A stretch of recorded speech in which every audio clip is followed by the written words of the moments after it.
మూసి పరివాహక ప్రాంతాల్లో ఉన్నటువంటి వారందరినీ కూడా తరలించేటువంటి ప్రయత్నాలు అయితే జరుగుతూ ఉన్నాయి. ఇక్కడ పూర్తి స్థాయిలో పోలీసులు ఇక్కడైతే వచ్చినటువంటి సందర్భాన్ని అయితే మనం చూస్తూ ఉన్నాము. పూర్తిగా తరలించేటువంటి ప్రయత్నం అయితే చేస్తున్నటువంటి దృశ్యాలను అయితే మనం చూస్తూ ఉన్నాం. మనతో పాటుగా ఇక్కడ లోకల్ ఎంఆర్ఓ మేడం కూడా ఉన్నారు, అనితారెడ్డి గారు. మేడంతో ఒకసారి మాట్లాడేటువంటి ప్రయత్నం చేద్దాం.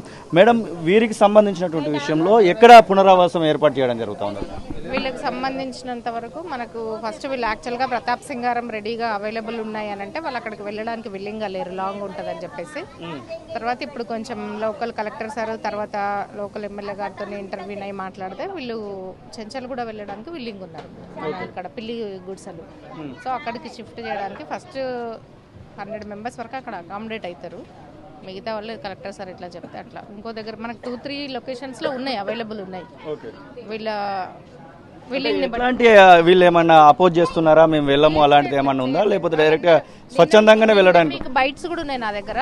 వాళ్ళు చాలా హ్యాపీగా మూవ్ అవుతున్నారు. ఎందుకంటే ఇక్కడ మూసీలో ఈ పొల్యూషన్ లో వీళ్ళు ఎన్నో ఇయర్స్ నుంచి చిన్న చిన్న 40 స్క్వేర్ యార్డ్స్ లో ఒక రూమ్ లో 4-5 మెంబర్స్ ఉంటే అక్కడ మంచిగా హ్యాపీగా డబుల్ బెడ్రూమ్ ఇస్తుంటే చాలా హ్యాపీగా వెళ్ళిపోతున్నారు. అక్కడ పొల్యూషన్ లేకుండా అన్ని ఇన్ఫ్రాస్ట్రక్చర్ ఫెసిలిటీస్, ఎస్ఎఫ్టీ కూడా వీళ్ళు ఏమంటున్నారంటే మేము ఇద్దరు ఒక ఫ్యామిలీలో 8 మెంబర్స్ దాకా ఉన్నామని అంటున్నారు. అక్కడ డబుల్ బెడ్రూమ్ వాళ్ళకి ఆల్మోస్ట్ 800 ఎస్ఎఫ్టీ వరకు వస్తుంది.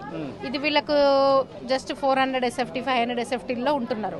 సో వీళ్ళందరూ హ్యాపీగా షిఫ్ట్ అవ్వడానికి విల్లింగ్ ఉన్నారు. విల్లింగ్ వాళ్ళు ఇస్తున్నారు కాబట్టి మేము మూవ్ చేస్తున్నాం. ఇప్పుడు ఉన్నటువంటి ఇన్స్ట్రక్షన్స్ ప్రకారం ఎన్ని రోజులలో వీళ్ళని ఖాళీ చేయించాలనేటువంటి ఏమైనా ఇన్స్ట్రక్షన్స్ ఉన్నాయా? ఈ వీటి యొక్క డిస్మాండ్లింగ్ ఎప్పుడు జరగడానికి అవకాశం? నిన్న నైట్ మేము ఒక 10 ఫ్యామిలీస్ షిఫ్ట్ చేసినాం ఇక్కడ నుంచి. మిగతా వాళ్ళు కూడా ఇప్పుడు విల్లింగ్ ఉన్నారు. ఆల్మోస్ట్ ఇప్పుడు మాకు కాన్సెంట్ ఇచ్చిన వాళ్ళు 25 అబవ్ ఉన్నారు. నా టార్గెట్ నాకు ఇక్కడ 68 హౌసెస్ ఇచ్చారు. నేను ఎంఆర్ఓ పరిధిలో ఎన్ని ఏరియాస్ ఉన్నాయి? ఎంఆర్ఓ పరిధిలో ఇక్కడ 276 కానీ 150 జెన్యూన్ ఎలిజిబుల్ ఎంక్రోచర్స్ వచ్చింది. మిగిలిన అన్ని డబుల్స్, పాలిగాన్స్, డూప్లికేట్స్ అట్లా వచ్చాయి. 150 టోటల్ ఈ శంకర్ నగర్ వినాయక వీధి కలిపి ఉంది. 150లో 68 నేను సర్వే చేసినవి, ఇంకొక 63 వరకు ఇంకొక తహసీల్దార్ సర్వే చేసినవి, ఒక 30 అబౌవ్ హిమాయత్ నగర్ తహసీల్దార్ సర్వే చేసినవి, అవి వినాయక వీధి. సో ఈ టోటల్ 150 మెంబర్స్ ని మేము షిఫ్ట్ చేయడానికి ప్రయత్నం. హైడ్రాక్ సంబంధం లేదనేటువంటి మాట చెప్తున్నారు, నిజంగానే అట్లాంటిది? నోవే కన్సర్న్, అసలు సంబంధమే లేదు. హైడ్రాక్ ఏం సంబంధం లేదు. ఇది కంప్లీట్ గా రెవెన్యూ వాళ్ళమే చేస్తున్నాం. ఇంకోటి, ఇప్పుడు మీరు చెప్తున్నటువంటి ప్లేస్ ఏదైతే ఉందో వీరిని ఇప్పుడు తరలించేటువంటి చెంచలకు కూడా ఆ లోకల్ ఏరియా వాళ్ళు ఏమంటున్నారు? లోకల్ ఏరియా వాళ్ళ నుంచి అపోజిషన్ వస్తుంది, మేము కొంతమంది ఇక్కడి నుంచి బయటకు వెళ్ళినటువంటి నేపథ్యంలో మమ్మల్ని అక్కడి నుంచి పంపించేటువంటి ప్రయత్నం చేశారనేటువంటి కొంత మాట కూడా చెప్తా ఉన్నారు. అసలు వీళ్ళు కూడా లోకలే కదా, వీళ్ళు బయట వాళ్ళు కాదు కదా, వీళ్ళు కూడా లోకలే. ఎన్నో ఇయర్స్ నుంచి 30 ఇయర్స్ నుంచి ఇక్కడ ఉన్నారు. చూడండి మీరు, మూసి ఎంత స్మెల్ ఉంది ఇక్కడ, మీకు అనిపిస్తుంది ఇక్కడ మూసి పక్కన చూడండి, ఇది అబ్బట్టింగ్ హౌస్ మూసీకి. సో అక్కడ మీరు చూడండి, చెంచల్ కూడా double bedroom dignitary houses government ఎంత బాగా ప్లాన్ చేసిందో. అక్కడ ఇన్ఫ్రాస్ట్రక్చర్స్ వీళ్ళ కంప్లీట్గా ఉన్నాయి కాబట్టి నిన్న వీళ్ళు వెళ్ళిన వాళ్ళు 4-5 మెంబర్స్ వాళ్ళ విల్లింగ్ తోని, వాళ్ళ ఓన్ ట్రాన్స్పోర్ట్ తోని రెడీగా వాళ్ళే ముందుకు వచ్చినారు. హ్యాపీగా వాళ్ళ బైట్స్ కూడా ఉన్నాయి నా దగ్గర, చాలా హ్యాపీగా మూవ్ అవుతున్నారు. ఒకవేళ వీళ్ళు రాము అనేటువంటి పరిస్థితి ఎక్కడికైనా ఎదురైతే అప్పుడు ఎలాంటి స్టెప్ తీసుకోబోతా ఉన్నారు? మాక్సిమం వాళ్ళు కన్విన్స్ అవుతున్నారండి.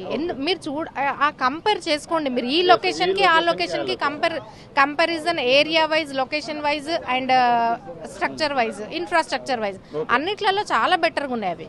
కాబట్టి వాళ్ళు ఇక్కడ నుంచి మూవ్ అవ్వడానికి సామాను తరలించడానికి ఏమైనా ఏర్పాట్లు చేస్తున్నారా? వాళ్ళే పెట్టుకోవాల్సిన? నిన్న కొంతవరకు మేమే ట్రాలీస్ అరేంజ్ చేశాము. వాళ్ళే ముందు విల్లింగ్ గా ఉన్నారు. ఓన్ ట్రాన్స్పోర్ట్ తో మేము వస్తాము, మా దగ్గర లిమిటెడ్ థింగ్స్ ఏ ఉన్నాయి అని చెప్పేసి. ఒకవేళ వాళ్ళు లేని వాళ్ళ కెపాసిటీ లేకపోతే మేము అరేంజ్ చేస్తాం. మేడం, ఇంకొకటి ఫైనల్ గా, ఇప్పుడు మీరు పంపించేటువంటి ప్లేసెస్లలో కనీసం పవర్ కనెక్షన్ లేనటువంటి హౌసెస్ కూడా ఉన్నాయనేటువంటి మాటలు వింటా ఉన్నాము. పూర్తిగా అక్కడ సౌకర్యాలు కల్పించిన తర్వాతనే పంపిస్తున్నారు? ప్రూఫ్స్ తో చూపిస్తాను నేను. ఆ లొకేషన్స్ లిఫ్ట్ తో సహా ఉన్నాయండి. ఒక గేటెడ్ కమ్యూనిటీ ఎట్లా ఉందో అంత బాగా ఉన్నాయి. లిఫ్ట్, పవర్, ఎలక్ట్రిసిటీ అన్ని ఉన్నాయి. కాకపోతే ట్యాప్స్, బల్బ్స్ ఎందుకు పెట్టలేదంటే కొన్ని అక్కడ ఆ లోకల్ ఉండే వాళ్ళు థెఫ్ట్స్ అట్లాంటివి జరుగుతాయి, ఇంకా లోపలికి వెళ్ళలేదు, తాళాలు విరగొట్టి అట్లా అని చెప్పేసి. అక్కడ హౌసింగ్ ఎవరైతే జిహెచ్ఎంసీ ఈలు డిఈలు ఉన్నారో వీళ్ళు వెళ్ళగానే నిన్న మేము ఇచ్చిన హౌసెస్ లోనే వాళ్ళు ఇమీడియట్ గా లిఫ్ట్ స్టార్ట్ చేయడము, ఎలక్ట్రిసిటీ, పవర్, బల్బ్స్ పెట్టడము అన్ని చేశారు. మీరు కలెక్టర్ కి రిపోర్టింగ్ ఉంటుందా, లేకపోతే దీనికి ఏమన్నా పర్యవేక్షణ ఉందా? మూసీకి సంబంధించినటువంటి కలెక్టర్ సార్. మొత్తం 256లో 150 విల్లింగ్ అన్నారు కదా, ఇప్పుడు 150 ఎలిజిబుల్. ఆల్మోస్ట్ అన్ని నింపడానికి రెడీగా ఉన్నారు మీరు 80% విల్లింగ్ ఉన్నారు. 150 గాను నిన్న మా వరకు 130 మెంబర్స్ 130 విల్లింగ్ ఉన్నారు. ఇది ఎంఆర్ఓ చెప్తున్నటువంటి మాటలు. ఖచ్చితంగా ఇక్కడ ఉన్నటువంటి వాళ్ళందరూ కూడా విల్లింగ్గానే ఉన్నారనేటువంటి మాటనైతే వారైతే చెప్తా ఉన్నారు. ఖచ్చితంగా సంతోషంగా మేము వెళ్ళడానికి సిద్ధంగా ఉన్నామనేటువంటి మాటనైతే వారు చెప్తున్నటువంటి సిచ్యువేషన్ అయితే మనం చూస్తాం. हम 2 जनी है तो एक बेडरूम में कैसा रहेंगे आप बताइए. 2 बेडरूम्स है उधर. हाँ 2 नीचे ऊपर दे रहे ना. सेफ्टी कितना है, कितना गज का लैंड है ये? ये 105 का कितना 105. करंट मीटर्स कितना है?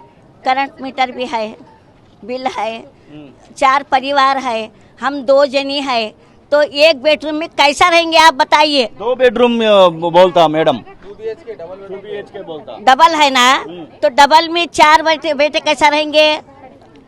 4 बेटे हम 2 जनी जोरू मरद कैसा रहेंगे आप बताइए.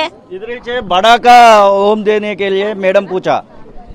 तो हमको बड़ा होना, हमको छोटा नहीं होना, हम नहीं रहते. जाने के लिए मर्जी है ना. मर्जी हमारी नहीं है, हमको अच्छा बड़ा कहीं भी ये एरिया में दियो हम रहते. ठीक है, अगर दूसरे तरफ देंगे तो हम नहीं रहेंगे. ठीक है. ये बात बोल रहे आपको. సో ఇది పరిస్థితి. ఇక్కడ ఉన్నటువంటి వాళ్ళందరినీ కూడా మనం చూడొచ్చు. పూర్తిగా ఇక్కడ ఉన్నటువంటి వాళ్ళని తరలించేటువంటి ప్రయత్నం అయితే జరుగుతూ ఉంది. వీళ్ళందరినీ కూడా చెంచల్గూడకి తరలించడానికైతే చెంచల్గూడ ఏరియాలో ఉన్నటువంటి డబుల్ బెడ్రూమ్ ఇళ్ళకైతే తరలించడానికైతే రంగం సిద్ధమైనట్టుగా మనకైతే స్పష్టంగా అర్థమవుతున్నటువంటి సిచ్యువేషన్ అయితే మనం చూస్తూ ఉన్నాం. అసలైన తొలి వెలుగు. ఫాలో వాట్సాప్ @తొలి వెలుగు అఫీషియల్.